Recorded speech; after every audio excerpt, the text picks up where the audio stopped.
आप सभी को मेरा राधे राधे। आज मैं आपको श्री साईं बाबा की कहानी सुनाती हूँ। अगर आप साईं व्रत करते हैं तो उस दिन यह कहानी जरूर सुने। गुरुवार और रविवार के दिन यह कहानी सुनना बहुत ही शुभ माना जाता है और जो साईं भक्त है वह मेरी कहानी जरूर सुने। साईं बाबा आपकी हर मनोकामनाएं पूरी करे, ऐसी मैं मनोकामना साईं बाबा से करती हूँ।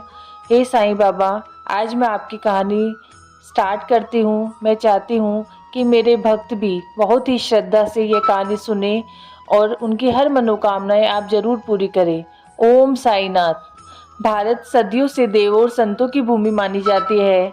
इस देश में समय समय पर कई संतों ने ज्ञान का प्रकाश फैलाया है। शिरडी के श्री साईं बाबा भी अवतारी पुरुषों में से ही पूजे जाते हैं। शिरडी के साईं बाबा की चमत्कारी शक्तियों के बारे में बहुत सी कथाएं हैं। साईं बाबा के पूजन के लिए गुरुवार का दिन सर्वोत्तम माना जाता है। साईं व्रत का विधान। साईं व्रत कोई भी कर सकता है। साईं बाबा जात पात या कोई भेदभाव नहीं मानते थे। उनका कहना था कि सबका मालिक एक है। यह व्रत किसी भी गुरुवार को साईं बाबा का नाम लेकर शुरू किया जा सकता है। सुबह या शाम को साईं बाबा की तस्वीर या मूर्ति की पूजा की जाती है। किसी आसन पर पीला कपड़ा बिछाकर उस पर साईं बाबा की तस्वीर रखें। पूजा के लिए पीले फूल या हार का प्रयोग करें। धूप दीप जलाकर साईं व्रत की कथा पढ़ना चाहिए।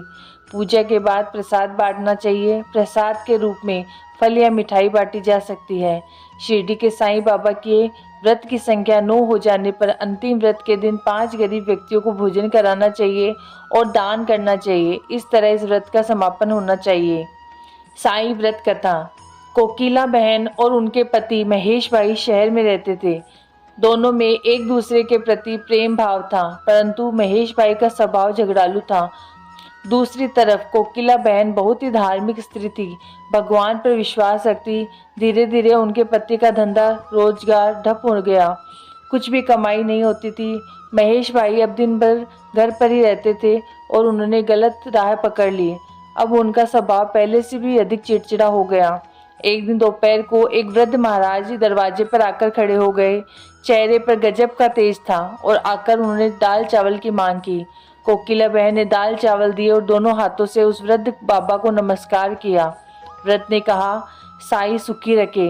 कोकिला बहन ने कहा, महाराज, सुख मेरी किस्मत में नहीं है, और अपने दुखी जीवन का वर्णन किया।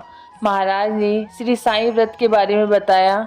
9 गुरुवार फलाहार या एक समय भोजन करना, हो सके तो बेटा साईं मंदिर जाना, घर पर साईं बाबा की 9 गुरुवार पूजा करना, साईं व्रत रखना और विधि से उद्यापन करना, भूखे को भोजन देना। साईं बाबा तेरी मनोकामना पूर्ण करेंगे, लेकिन साईं बाबा पर अटूट श्रद्धा रखनी जरूरी है। कोकिला बहन ने भी गुरुवार का व्रत लिया। 9वें गुरुवार को गरीबों को भोजन कराया। उनके घर से कलह दूर हुए। घर में बहुत सुख शांति हो गई। महेश भाई का स्वभाव भी बदल गया। उनका रोजगार फिर से चालू हो गया। थोड़े समय में ही सुख समृद्धि बढ़ गई। दोनों पति पत्नी सुखी जीवन बिताने लगे। एक दिन कोकिला बहन के जेठ जेठानी सूरत से आए। बातों बातों में उन्होंने बताया कि उनके बच्चे पढ़ाई नहीं करते, इसलिए परीक्षा में फेल हो गए हैं। कोकिला बहन ने 9 गुरुवार की महिमा बताई और कहा कि साईं बाबा की भक्ति से बच्चे अच्छी तरह से अभ्यास कर पाएंगे, लेकिन इसके लिए साईं बाबा पर विश्वास रखना जरूरी है। साईं सबकी सहायता करते हैं। उनकी जेठानी ने व्रत की विधि बताने के लिए कहा। कोकिला बहन ने कहा, उन्हें वह सारी बातें बताई जो खुद उन्हें वृद्ध महाराज ने बताई थी। सूरत से उनकी जेठानी का थोड़े दिनों में पत्र आया कि उनके बच्चे साईं व्रत करने लगे हैं और बहुत ही अच्छी तरह से पढ़ते हैं। उन्होंने भी व्रत किया था। इस बारे में उन्होंने लिखा कि उनकी सहेली की बेटी की शादी साईं व्रत करने से बहुत ही अच्छी जगह तय हो गई। उनके पड़ोसी का गहनों का डिब्बा गुम हो गया था, जो अब वापस मिल गया है।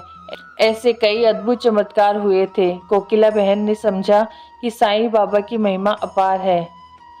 तो बोलिए ओम श्री सच्चिदानंद सद्गुरु साईनाथ महाराज की जय।